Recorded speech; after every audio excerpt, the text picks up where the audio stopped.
They said it so casually, as if they were talking about an old box of Christmas decorations or a broken chair that still needed to be stored away for the season. Out of sight, out of mind, whispered, not even discreetly, but with that cruel softness people use when they want their contempt to sound like practicality. And those words followed me down the wooden stairs as my son's hand hovered near my back, not to steady me, not to offer help, but to make sure I kept moving forward into the basement where they had decided I belonged. And the echo of his wife's voice lingered above like a closing door, sealing me beneath their carefully curated lives. I am 81 years old. I remind myself each morning now when I rise in my rented apartment above the bakery, where the smell of rising bread greets me with more kindness than my own blood did. But back then, in those days when I was still living, in that house bought with my husband's pension, I had not yet found such simple mercies. I had only the damp air of a cellar and the gnawing sense that I had been erased, not through violence or sudden abandonment, but through the quiet bureaucracies of family cruelty. The basement had once been where we stored preserves, where the children's bicycles leaned against the wall, where laundry dried in winter when the air was too cold outside. And now it was where they stored me, a body still breathing, a mind still aware, but treated as clutter, an inconvenient remainder of another generation's life. And when I asked if I might at least keep the small lamp from my old bedroom upstairs, my daughter-in-law smiled tightly and said the overhead bulb was more than enough, as if light were a luxury I no longer deserved. At night, when the house above was filled with their conversations, with the hum of their television, with the clinking of wine glasses during dinner parties I was never invited to join, I would lie on the narrow cot pressed against the concrete wall and listen through the vents, and it struck me with a sharpness that never dulled, the way they erased me even in front of others. For when guests asked where I was, my son's voice would float down like a verdict. She's resting, or worse, she prefers her space. And I wanted to shout, to pound the pipes, to cry out that I did not prefer the cold. I did not prefer the silence. I did not prefer invisibility.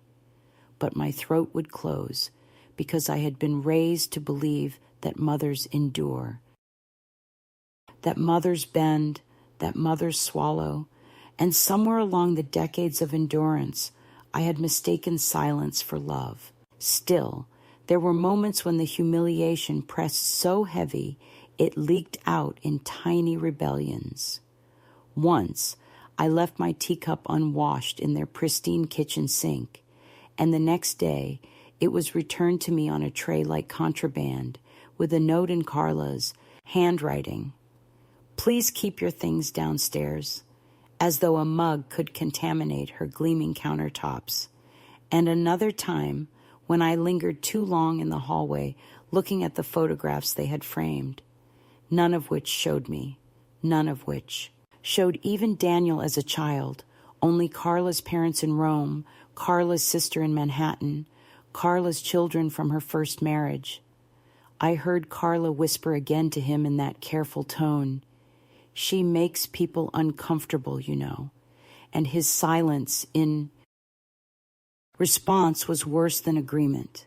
It was consent wrapped in cowardice. The details piled up like dust, the way the basement light switched off on a timer, so sometimes I sat in sudden darkness, the way the only window was half covered by the ground outside, so that all I could see were shoes walking past or the occasional cat slinking by, the way my meals were left on the top stair in plastic containers without so much as a word, as though I were a tenant who had fallen behind on rent, tolerated only because eviction would cause scandal. I had been a nurse for 35 years, standing through double shifts, steadying hands through births and deaths, paying off debts one overtime shift at a time.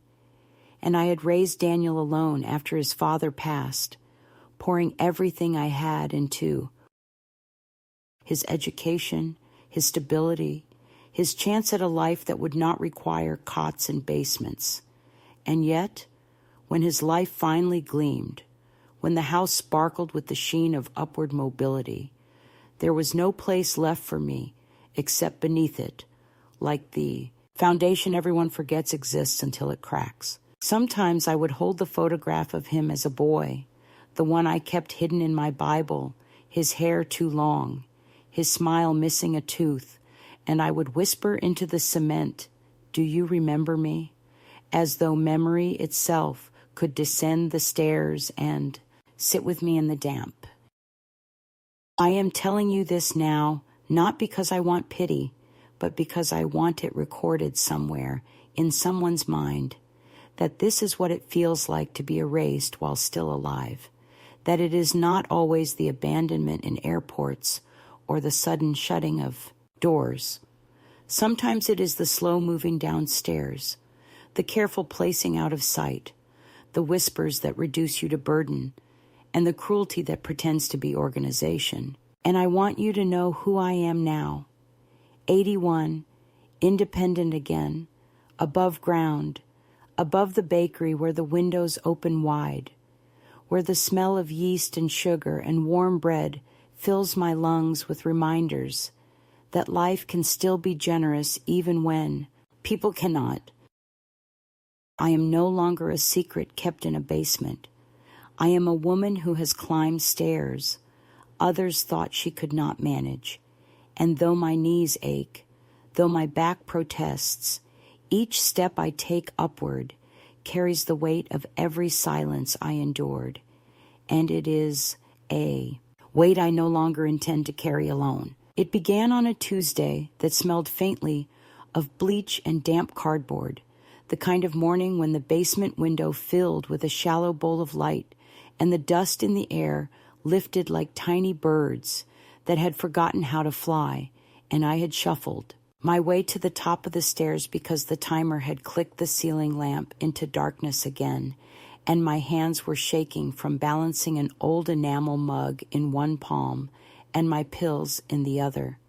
And when I reached the kitchen, the house was empty of people but crammed with their voices, the echo of my daughter-in-law's laughter still clinging to the stainless steel, and my son's careful tone, always careful, always reasonable, left behind like a fingerprint on the refrigerator, and there on the table, under a dish towel that pretended to be modesty, lay the documents that would show me exactly where I stood in the architecture of their plans.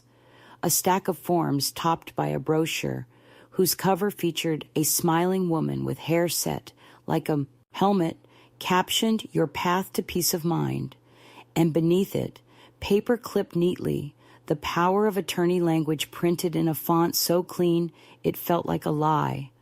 My name not as I speak it, but as banks prefer, bracketed by numbers and signatures, and a notary appointment written in Carla's meticulous hand for Thursday at 10, and next to it, a sheet where my medications were listed without the full dosages, as if someone had decided that the facts of my body needed editing to match the story they were telling upstairs to their guests about a mother who was tired and safer downstairs.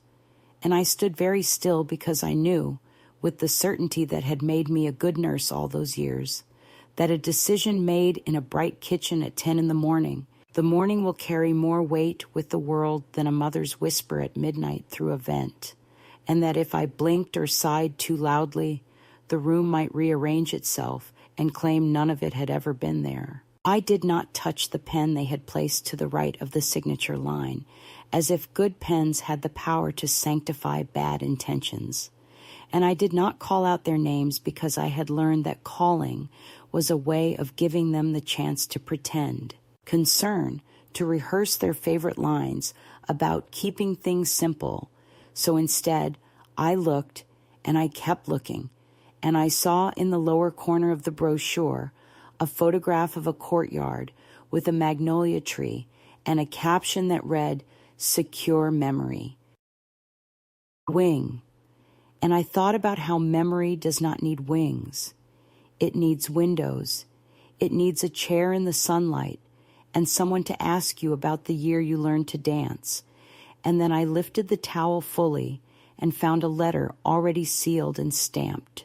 To the bank I had used since Daniel was in Little League, requesting a change in mailing address for my statements to be sent to the family residence for ease of oversight.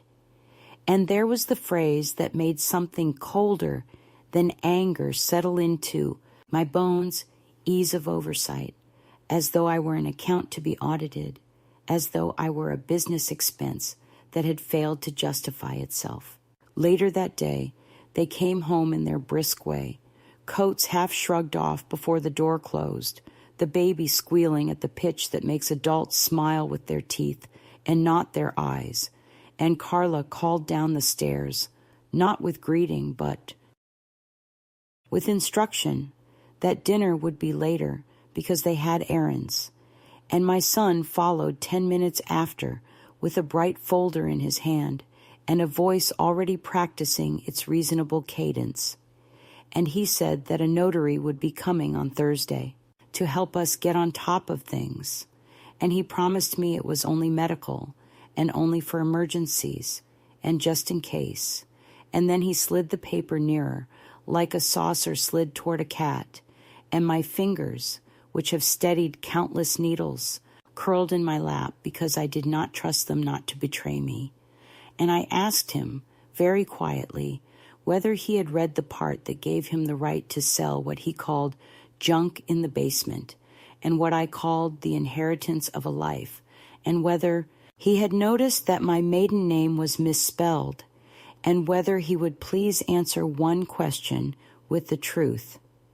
If I signed, would I ever sit again at the table by the window upstairs and drink coffee in the morning light, or would the basement become my permanent address until a white van with a logo took me to a magnolia tree that other women stare at through locked doors? He hesitated just long enough to tell me everything, then smiled a smile I did not recognize, a careful one that looked like compromise but felt like surrender, and said it would take the pressure off everyone and would protect me from making complicated choices.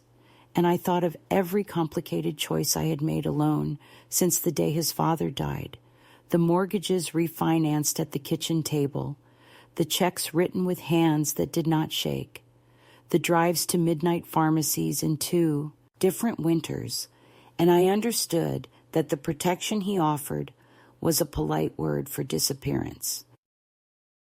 That night my bell, yes, the little bell they left by my cot so they could tell themselves they had given me a system, rang and rang while I waited with a cramp in my side. Not an emergency, nothing that would make a headline, just the small indecency of being 60 steps and a locked door away from a bathroom, and somewhere above me they were arguing not about me, but about whether the notary would prefer espresso or tea. And I sat on the edge of the cot and counted the seconds the way I used to, count breaths for newborns, and in the counting I found a clarity that was not dramatic and not even particularly brave, only exact. And it was this, that the papers on the table were not a misunderstanding to be smoothed with patience. They were the plan, and I was the object the plan required.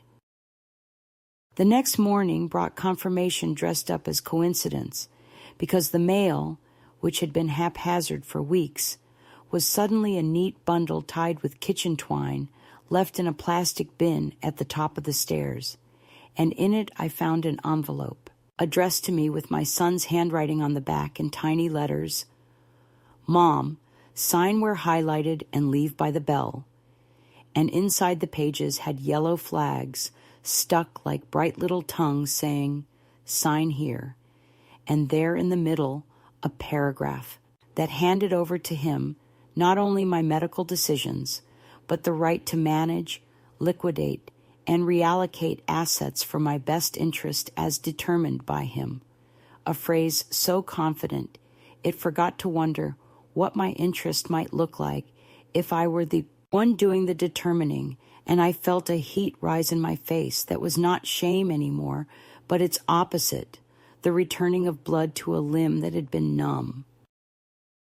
I did not sign, and I did not ring, and when afternoon drifted into that dull hour when kitchens go quiet and dinner parties have not yet begun, I heard Carla on the phone in the room above, her voice pitched low, but not low enough to outsmart old Vents saying to someone, I assume the notary or a friend who collects tidy stories, that I had finally reached the stage where it's kinder to take decisions away. And then she said a sentence that will live in me as long as my lungs do. She's out. Of sight now, it's easier on everyone.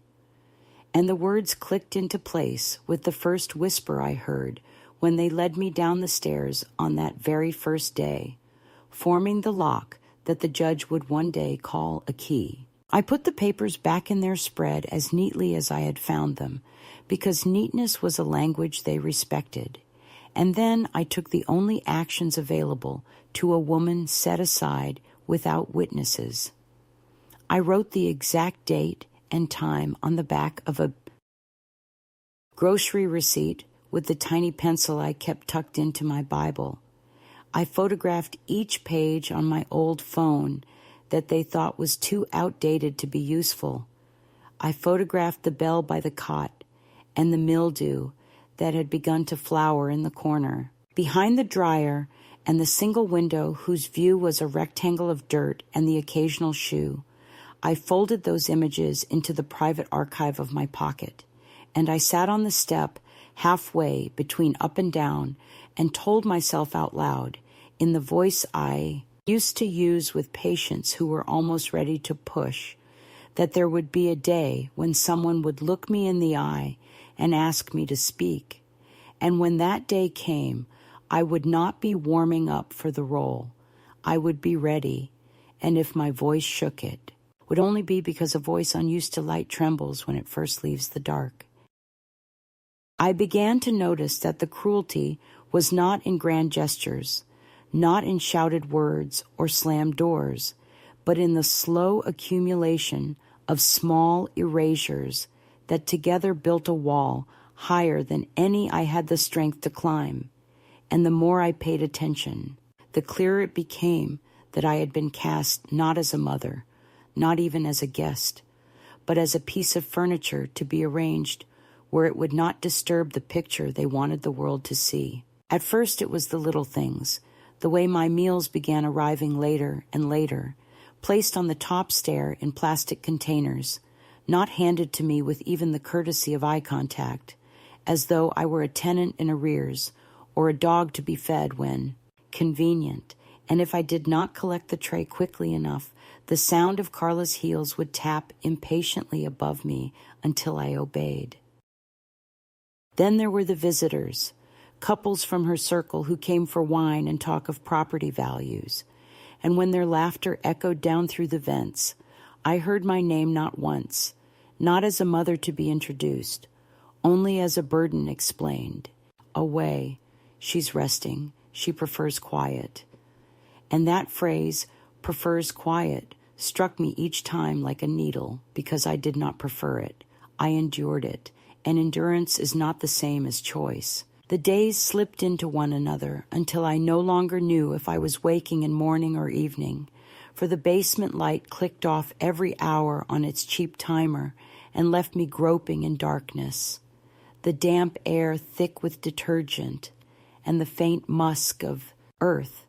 And sometimes I sat on the cot afraid to move, because to stumble against the boiler or the concrete wall would remind me too sharply of how far I had fallen in my own son's house. I kept my small rebellions hidden, a teacup rinsed but not returned upstairs, a slice of bread taken without asking, the faint scratch of a pencil across the back of an envelope where I recorded each day's indignities like a nurse keeping chart. Though there was no one left to hand it to, silence was the true weapon I came to see.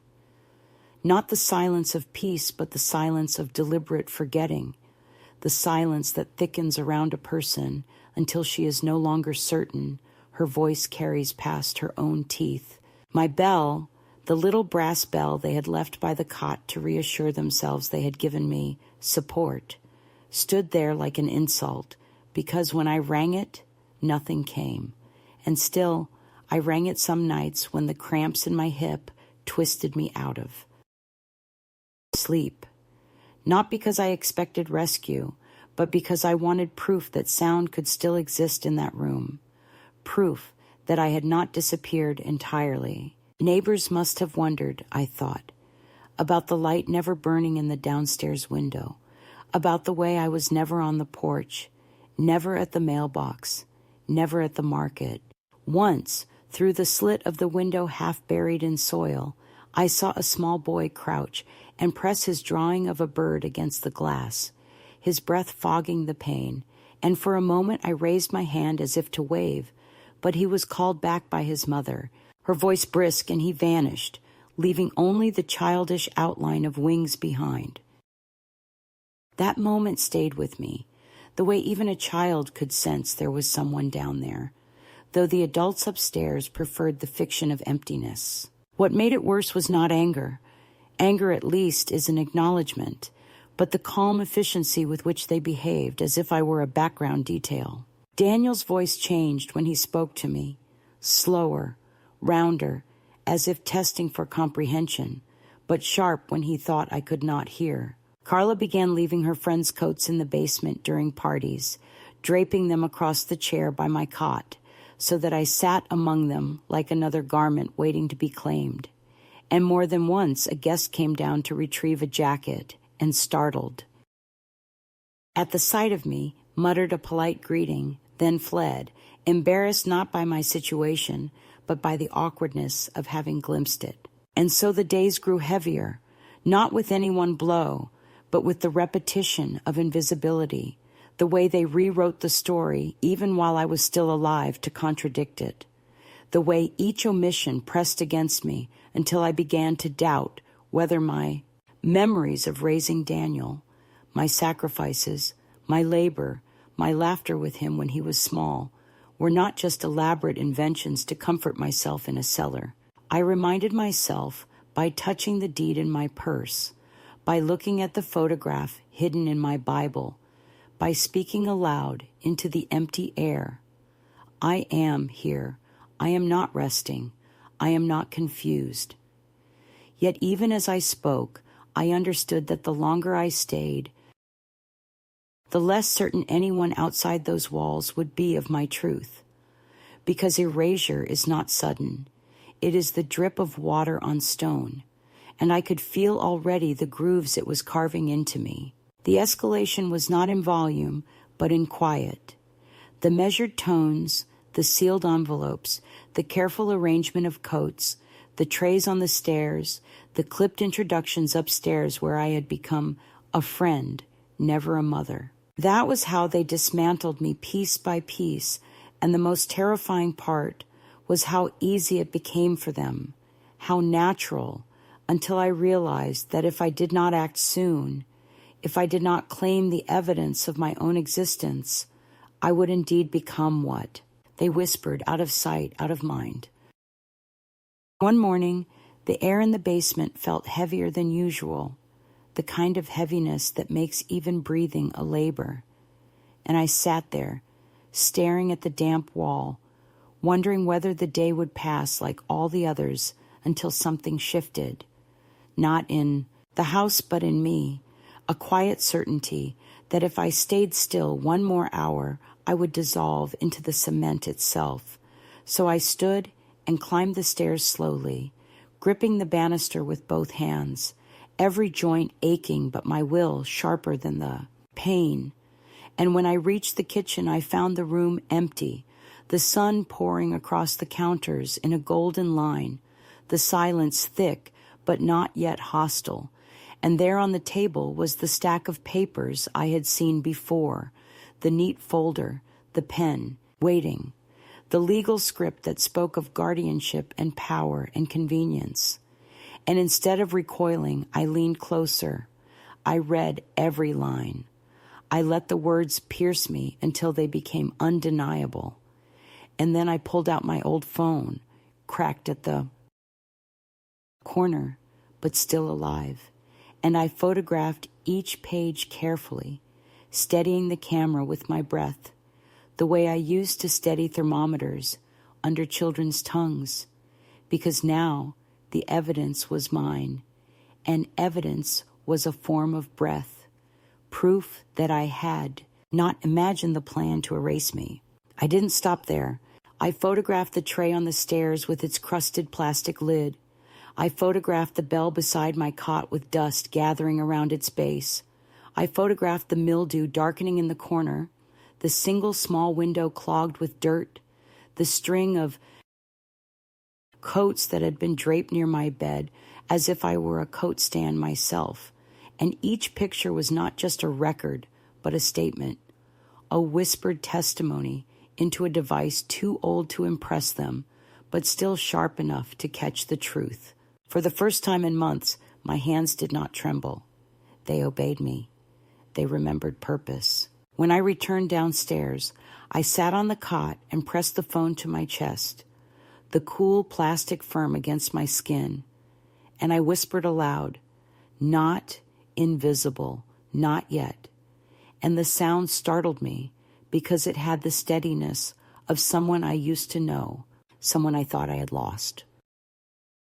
I reached for my Bible, not to pray, but to slide the phone inside its cover, because I wanted those two objects to touch, the book that had carried my mother's handwriting in its margins, and the device that now carried my proof, old faith and new, witnessed side by side.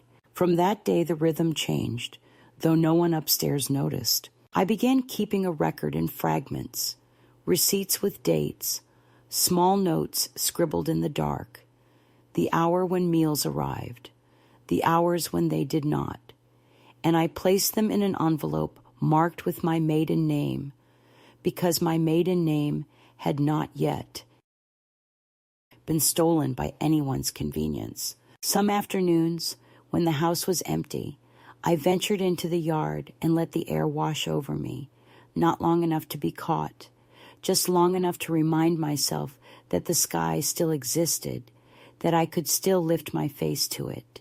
The true midpoint came not in discovery, but in recognition. I was not powerless. I was not merely a figure in their narrative.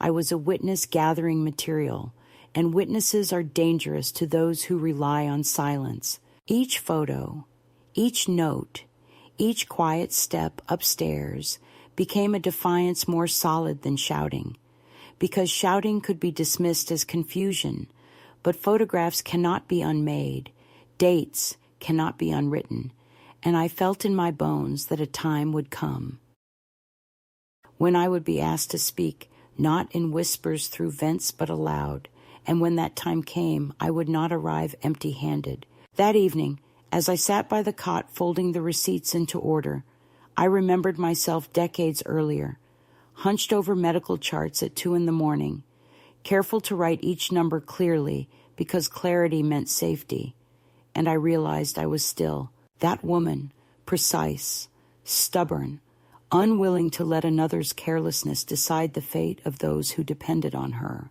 Only now the one who depended on me was myself. I smiled, though there was no one to see it, and for the first time in that house, the smile was not bitter. It was a vow.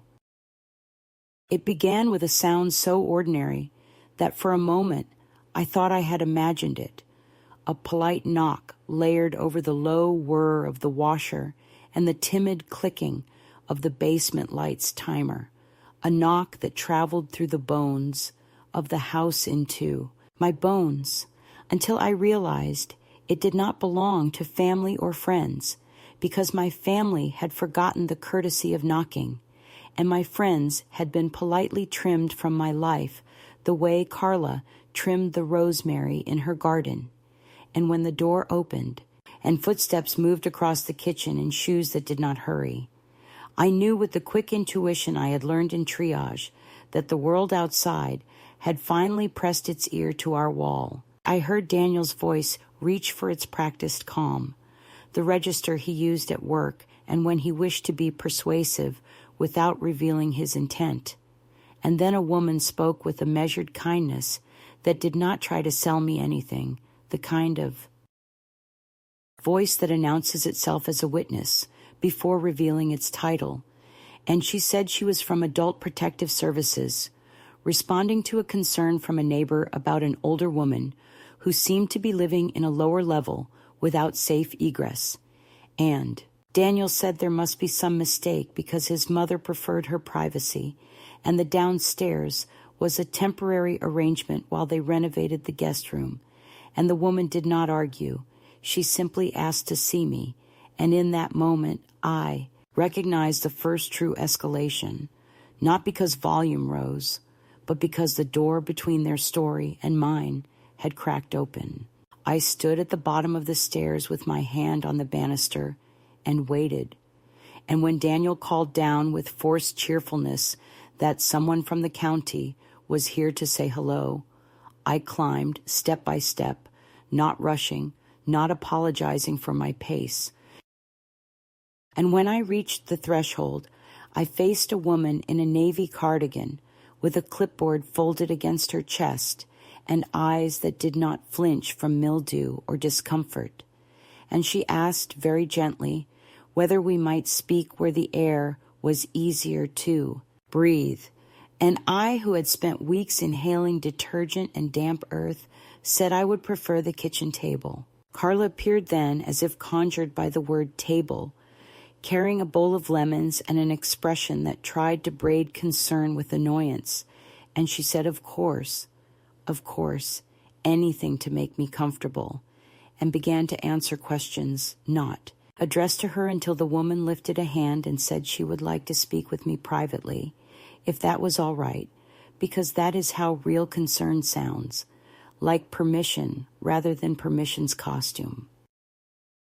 We sat, and I laid the photos I had taken near the edge of the table, not as accusation but as record, and the woman looked at them without drama, took a breath, asked if the light truly was on a timer, whether the bell was functional, whether the coats were always kept near my bed during gatherings, whether meals were left on the stairs rather than brought down.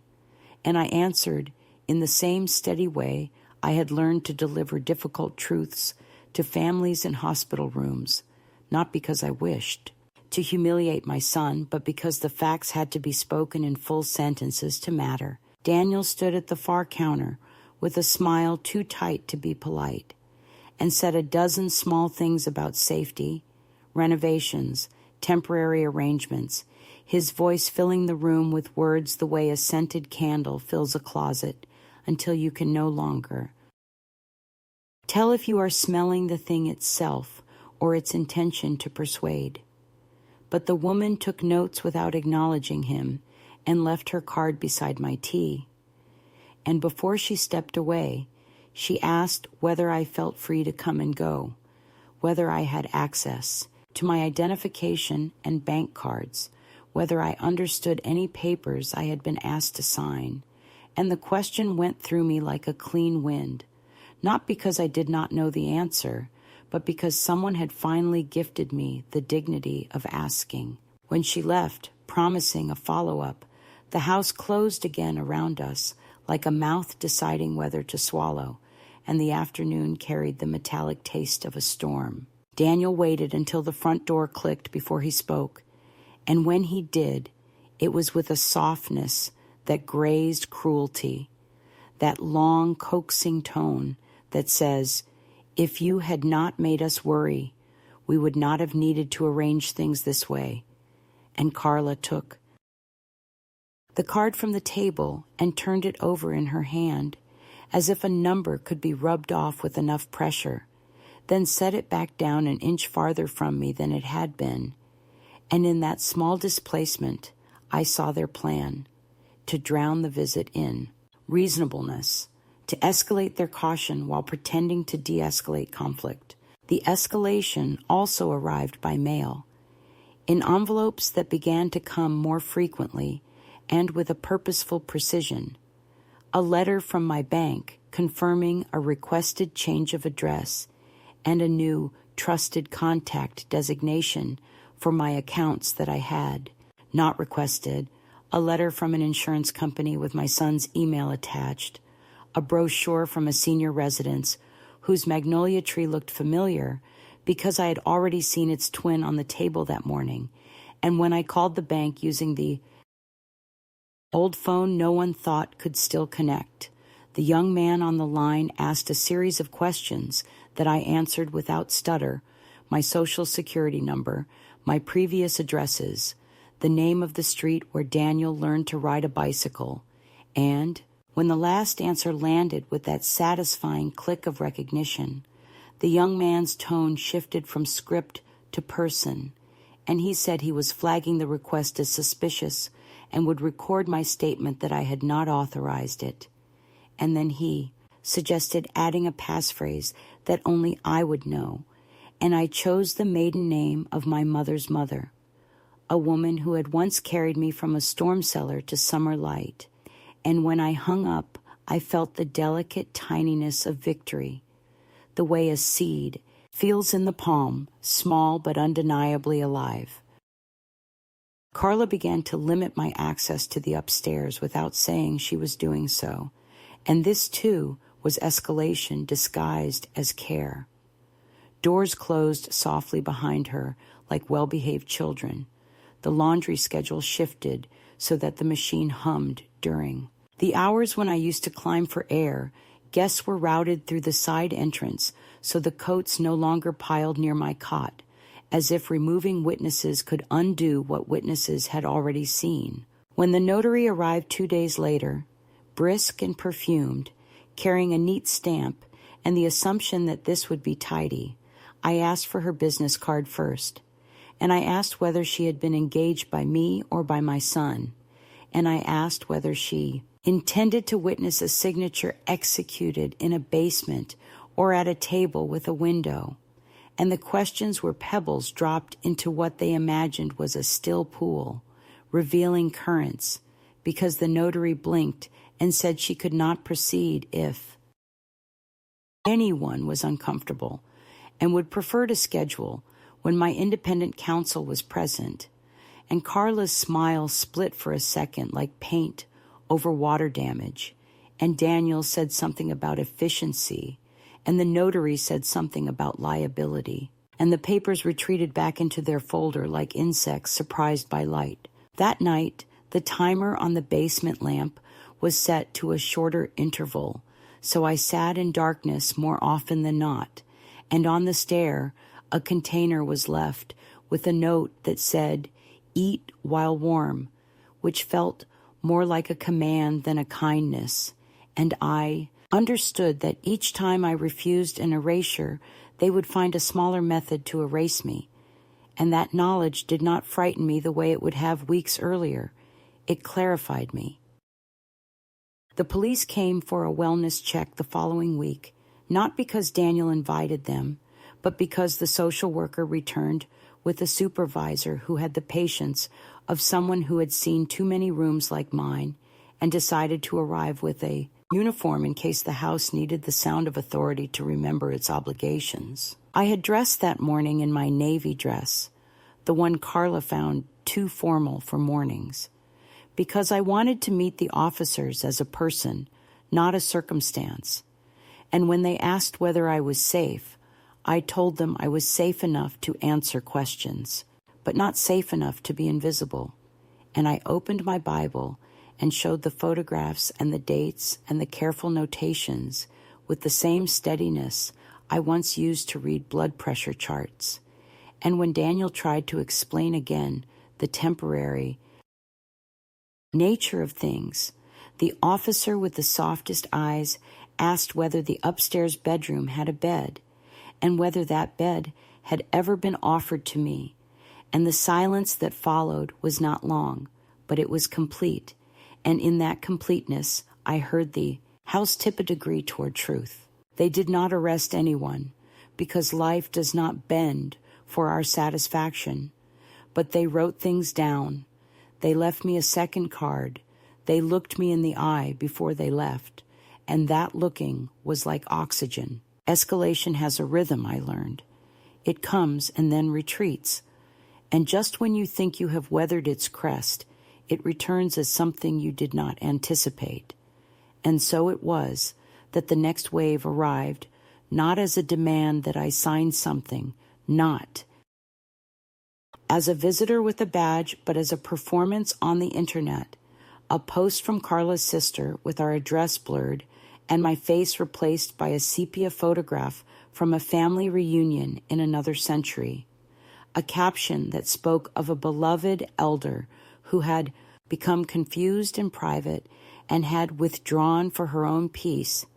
And though I do not care for digital applause, I understood the strategy, that they intended to wrap their control in a quilt of public pity, to turn my disappearance into a virtue others could like and share.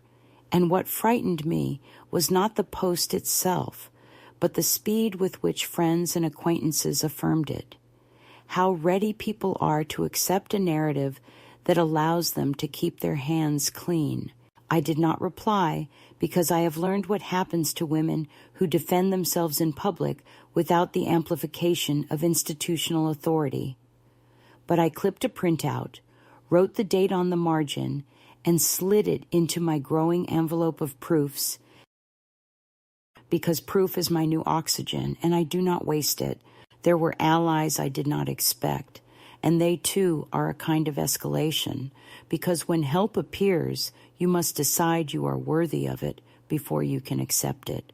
The courier who brought groceries heard me humming through the vent, and, instead of pretending he had not, said loudly into the kitchen that he had left the bags by the back door and then dropped a business card through the basement window with the quiet precision of a man passing a note in class, the name of a legal clinic for seniors circled in blue ink. And when I called the number later, careful to time my words to the rise and fall of the dishwasher, a woman named Patrice listened without interruption and told me that if I could get to the clinic on Thursday, there would be a lawyer who would file an emergency petition for an order that would at the very least force a hearing. And I said I could not leave without being noticed. And she said, in a voice that felt like a hand beneath my elbow, that I did not have to leave.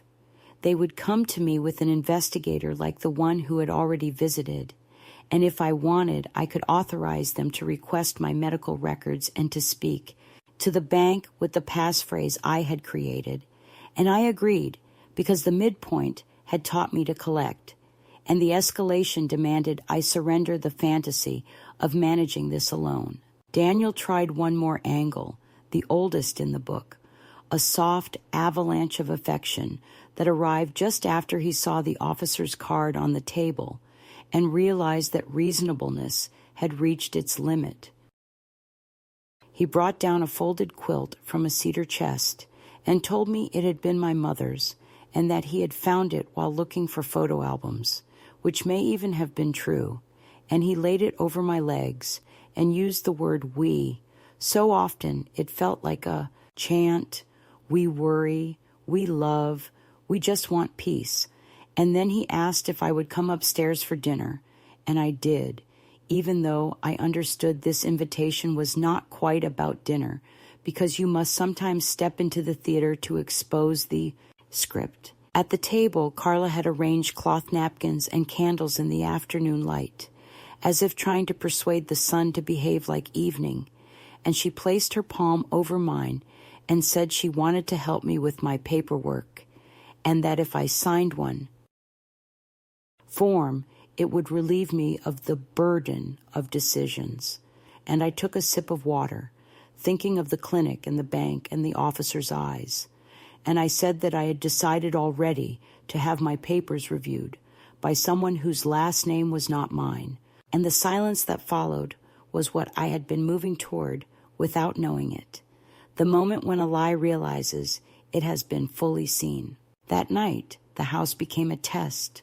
The timer shortened again so that the light extinguished in mid-thought. The washing machine set to chug into the small hours so that sleep frayed into strips. The stairs slick with something I could not see, and I moved carefully as if through a hospital corridor, after a code, slow, precise, unwilling to give the house the satisfaction of making me a patient. I packed a small bag without the drama of a flight, the Bible with the photographs, the envelope with the receipts, the phone, the card from the social worker, a navy dress that makes me feel like I still have shoulders broad enough to carry my name, and I placed the bag near the foot of the stairs, where the shadow met the first light from above. Because that is where I am positioned in this story now, not in the dark, not yet in the full brightness, but exactly on the line that leads to it. The next morning, the social worker returned with her supervisor and a third person who did not introduce herself until she had sat and listened for a long moment to the house's hum. And then she said she was a pro bono attorney assigned through the clinic, and that she had already filed a petition for an emergency hearing, and that a judge would want to hear directly from me, and that the papers I had photographed would be helpful if I could email them. And I laughed in a way I had not in months, because I do not email, but I do photograph, and photographs can travel through younger hands. And the attorney said that was more than enough. Daniel tried to protest, not by shouting, but by expanding himself with words. And the attorney let him finish, and then asked him, point by careful point, whether he would commit in writing to moving me upstairs immediately, to restoring my access to my mail and accounts, to canceling all pending notary appointments. And he said he would rather wait for legal guidance. And in that decision, he made everything easier for me, because light loves a straight line. I slept for 2 hours that afternoon, deep and clean, the kind of sleep that comes the day after a fever breaks. And when I woke, the house felt different, not kinder, not repentant, simply less sure of itself, as if the walls had realized they were not a fortress, but a stage, and that the audience had arrived early. I stood, walked to the mirror I had propped against the brick with 2 books, turned my face left and right, and I said my maiden name aloud, then my married name, then the name I will carry into the room where a judge will ask me to speak, and the sound was low but unbroken, a river under ice. Outside, in that narrow ribbon of view, the window allowed me. The neighbor's magnolia had begun to show its first waxy cups, and I thought about the brochure on the table and the lie of its caption, and I touched the phone, and I touched the Bible, and I touched the envelope, and I told the house quietly that I was ready for the next knock, because escalation, when you survive it long enough, teaches you the simplest truth of all, that pressure reveals the shape of what it cannot crush, and at last I had remembered my shape. The morning of the hearing, I rose earlier than I had in years, not because anyone told me to, not because I feared missing a schedule, but because my own body wanted to stand before the day and meet it fully awake. And when I opened the window above, the bakery, the scent of bread lifted into the room as though the world itself were wishing me strength. And I took that strength into my hands as I buttoned the navy dress, the same one Carla had once dismissed as too formal for mornings, the same one I had kept pressed and ready for an occasion no one expected me to be granted. I carried with me the envelope of photographs, the grocery receipts with notes scrawled in pencil, the letter from the bank acknowledging suspicious requests, and the clipping from the newspaper where Adam had spoken of me as though I were a runaway, pet rather than a mother. I carried them all not like weapons, but like bones, the evidence of my own body, proof that I had existed in full view even while they tried to push me below ground. The courthouse smelled of paper and polish, and when I entered the courtroom, the air was taut with that mixture of boredom and curiosity that hangs around places where lives are quietly decided, and my son was already seated at a table with Carla. Beside him, both of them in tailored shades of gray, as if grief had been their stylist, and when Daniel saw me, his face rearranged itself into something between surprise and calculation. But I did not lower my eyes the way I once might have. I looked at him steadily until he looked away. The judge, a woman with hair pulled back into a knot that looked capable of cutting glass, called the room to order, and her voice did not waver when she said my name, not as mother, not as friend, but as petitioner, the legal word that gave me back the place in my own story.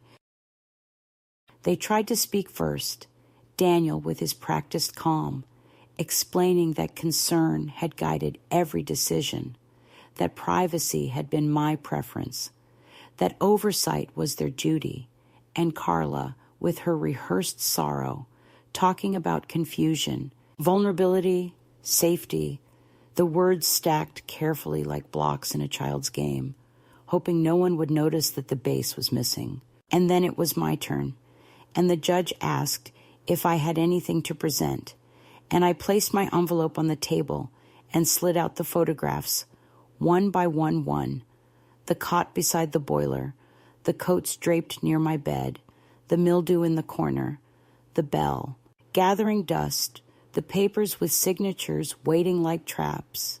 And as I spoke, each detail, the room grew quieter, not because I was loud, but because the truth has a timbre that cannot be mistaken once it is heard.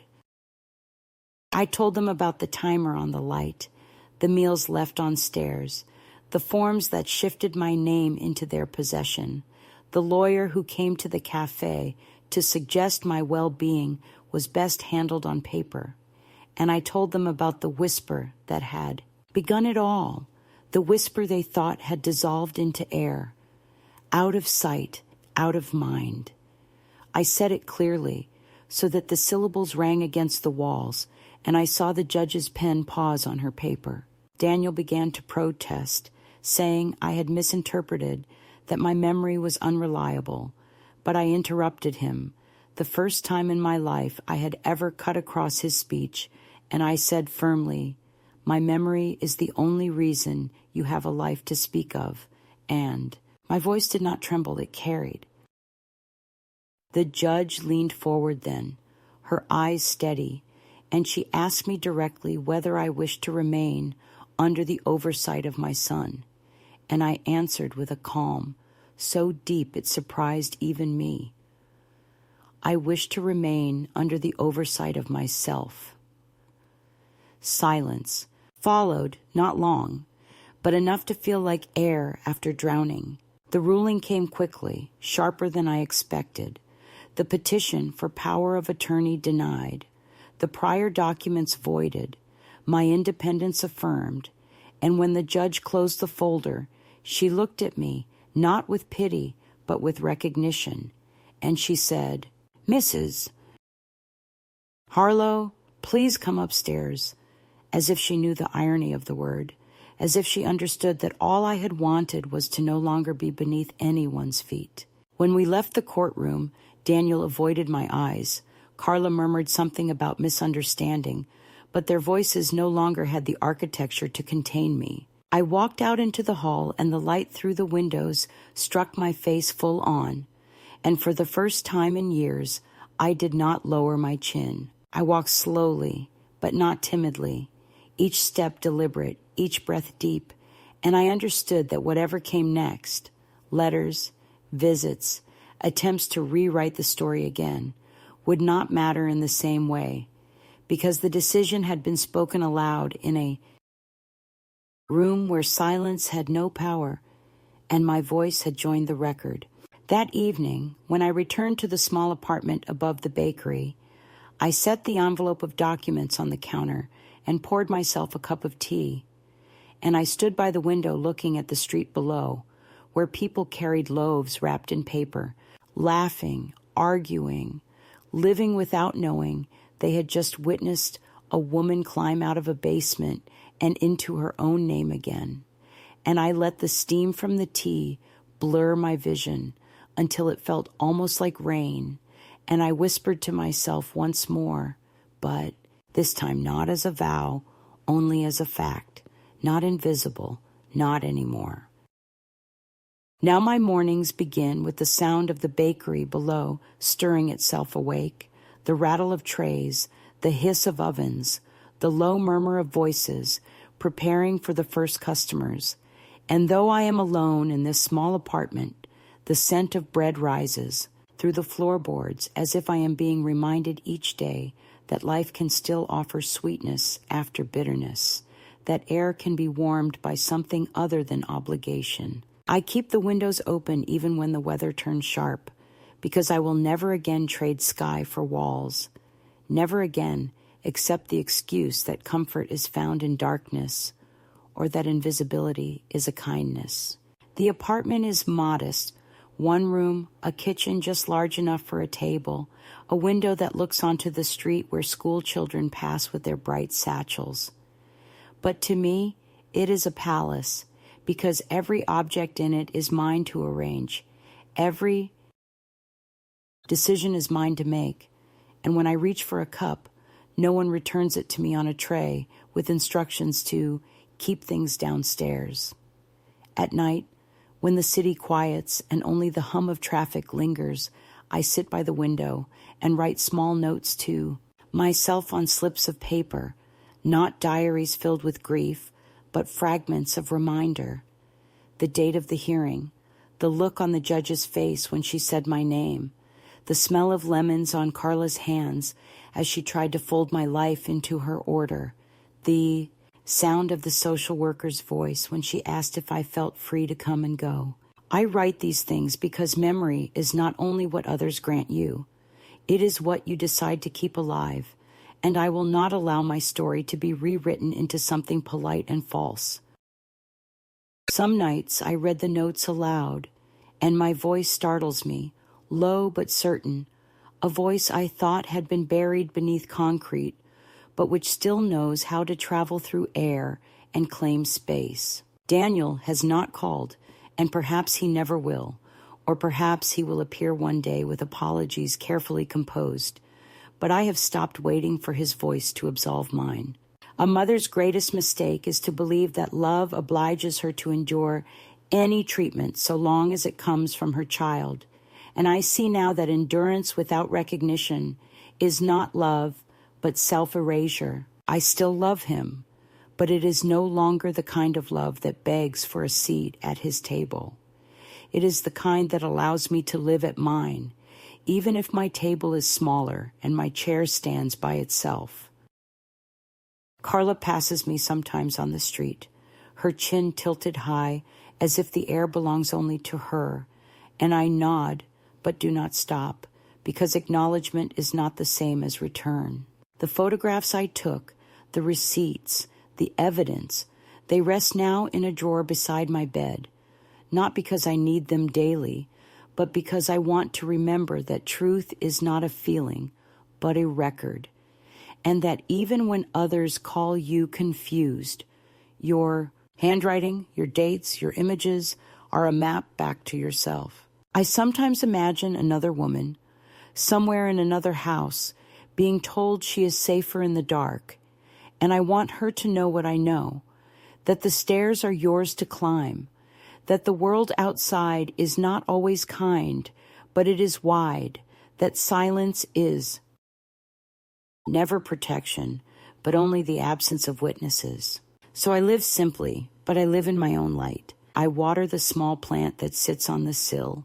I buy a fresh loaf from the baker once a week, even though the smell alone would sustain me. I greet the children as they pass. And in these gestures, I practice visibility, because after years of being hidden, I understand that to be seen is not vanity, but survival. Some afternoons, I walk slowly to the park, sit on a bench, and let the sunlight touch my hands, and I whisper to the younger women hurrying past with their burdens heavy on their backs. Remember yourselves. Do not wait for others to carry your name into the air. And when night comes and the city's lamps glow like small promises, I lie down with the window still open, the scent of bread drifting in, and I feel the simple truth that once seemed impossible. I am no longer beneath anyone's feet. I am no longer a secret kept in a cellar. I am not invisible. I am here in my own room, in my own life, and my voice, however soft, has entered the record of the world.